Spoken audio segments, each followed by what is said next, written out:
کی کہانی شروع ہوتی ہے ایک جیل سے، جس کے اندر ایک قیدی کو زنجیروں میں جکڑا دکھایا ہے، اور پھر جیل کے سپاہی وہاں آ کر جیل کھولتے ہیں اور اس قیدی کو گھسیٹتے ہوئے جیل کے اوپر ایک بالکنی میں لے جاتے ہیں، جہاں اس شہر کے لوگ چیختے چلاتے ہوئے نظر آتے ہیں۔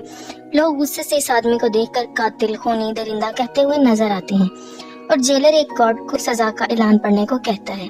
گارڈ بھیڑ کے سامنے کہتا ہے کہ کورٹ نے 2 دن بعد اس قیدی کو پھانسی کی سزا سنائی ہے، لیکن پھانسی سے پہلے جلاد اس کو سولی پر لٹکا کر اس کے ہاتھ پاؤں توڑ دیں گے، اور یہ سن کر لوگ خوشی سے جھوم اٹھتے ہیں۔ اب آخر یہ قیدی ہے کون، دیکھتے ہیں۔ اب کہانی کچھ سال پیچھے جاتی ہے، جہاں ہم پیرس کے فش مارکیٹ کو دیکھتے ہیں، جو شہر کی سب سے بدبودار جگہ تھی۔ لوگ مچھلی اور گوشت بیچ کر اپنا گزارا کرتے۔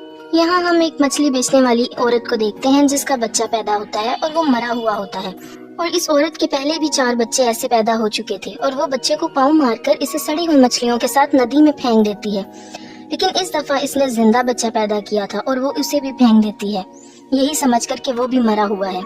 اب وہاں پڑی بدبودار مچھلیوں کی بو سونگھ کر وہ رو پڑتا ہے، اور وہاں کھڑے لوگ اس بچے کو دیکھ لیتے ہیں اور اس کی ماں کو برا بھلا کہتے ہیں۔ یہ بچہ وہی قیدی تھا جسے سزا کا حکم ہوا تھا۔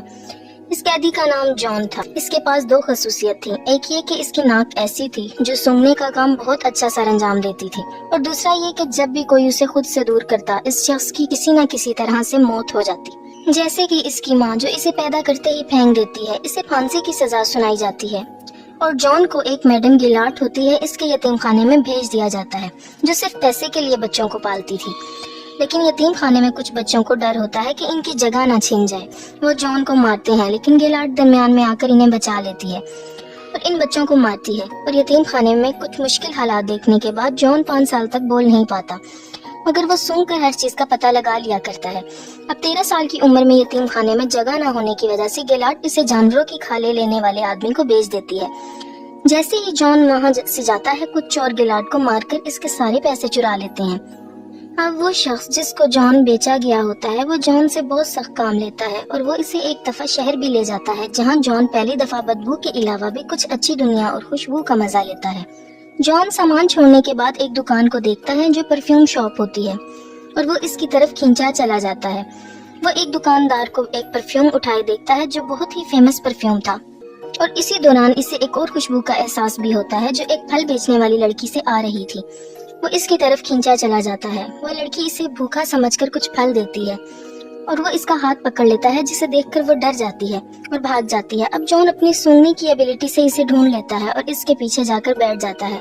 لڑکی کو لگتا ہے کہ کوئی ہے اس کے پیچھے، اور وہ ڈر کے مارے چیختی ہے، تو جان اس کا منہ دبا لیتا ہے اور لوگوں کے ڈر سے دبائے رکھتا ہے کہ لوگ اکٹھے نہ ہو جائیں، اور جیسے ہی لوگ جاتے ہیں اور وہ لڑکی کے منہ سے ہاتھ ہٹاتا ہے تو وہ مر جاتی ہے، اور اس کی خوشبو آہستہ آہستہ ختم ہو جاتی ہے، اور جان حیران رہ جاتا ہے کہ خوشبو کہاں گئی۔ اب ایک اور کریکٹر کی بات کرتے ہیں جو پیرس کا بہت ہی مشہور پرفیومر تھا، اور شہر میں نئے پرفیومرز کے آنے کے بعد اس کا کام کم ہو چکا تھا، اور وہ دوسرے پرفیومرز کی کاپی کیا کرتا تھا۔ اور اسی شام جان بکرے کی کھال کی ڈیلیوری کے سلسلے میں اس کی شاپ میں جاتا ہے، اور وہاں طرح طرح کے پرفیوم دیکھتا ہے۔ وہ بالدینی کے جسم سے آ رہی خوشبو کو سونگھ کر کہتا ہے کہ وہ اس کے لیے ویسا پرفیوم بنا سکتا ہے، اور بالدینی اس کا مذاق اڑاتا ہے، اور جان اسے اپنی ایبلٹی کی پاور کا بتاتا ہے۔ اب بالدینی اسے ایک اور موقع دیتا ہے۔ جان مختلف پرفیوم بنا کر بالدینی کو دیتا ہے، جسے سونگھ کر اسے امور اینڈ سائکی کی خوشبو آتی ہے۔ یہ بہت ہی فیمس پرفیوم تھا، اور وہ حیران رہ جاتا ہے۔ یہ سب دیکھ کر جان اسے بتاتا ہے کہ میں اس سے بھی کئی زیادہ اچھے پرفیوم بنا سکتا ہوں، اور اسے سن کر بالدینی کو اپنی گرل فرینڈ کی یاد آ جاتی ہے۔ اس کے پاس بہت ٹیلنٹ آ چکا تھا۔ اب جان کو وہ گریمال سے خرید لیتا ہے۔ اب اسی رات گریمل شراب کے نشے میں ندی میں گر کر مر جاتا ہے۔ جان کی وجہ سے بالدینی اور اس کے پرفیوم پورے پیرس میں مشہور ہو چکے ہوتے ہیں، اور وہ جان کو اپنے پرفیوم بنانے کے طریقے سکھاتا ہے۔ وہ جان کو بتاتا ہے کہ ہر پرفیوم کے 3 سیٹ ہوتے ہیں، ہر سیٹ کے 4 الگ الگ خوشبوئیں ہوتی ہیں، یعنی کہ ٹوٹل 12، اور 12 خوشبوؤں کو انسان آرام سے پہچان سکتا ہے۔ اس سے ہٹ کر اگر 13ویں خوشبو کوئی بنا لے تو دنیا کا کوئی شخص اس پرفیوم کا توڑ نہیں نکال سکتا۔ یہ بات جان کو بہت فیل ہوتی ہے۔ وہ سوچتا ہے کہ وہ یہ کام کر دکھائے گا۔ وہ بالدینی سے اس کا طریقہ سکھانے کو کہتا ہے اور دنیا کا سب سے بہترین طریقہ دینے کا پرومس کرتا ہے۔ بالدینی 10,000 پھولوں کو اپنے ڈیزائن کی گئی مشین کے مطابق ایک بوتل میں ڈالنے کا طریقہ بتاتا ہے، جسے اس نے پیرس آنے سے پہلے سیکھا تھا۔ ایک دن بالدینی جان کو روتے ہوئے دیکھتا ہے۔ بالدینی کے پوچھنے پر جان کہتا ہے کہ تم جھوٹے ہو، اور وہ بتاتا ہے کہ اس کا طریقہ فلاپ ہے۔ میں کانچ، لوہے جیسی چیز کو بھی بوتل میں قید نہیں کر سکا،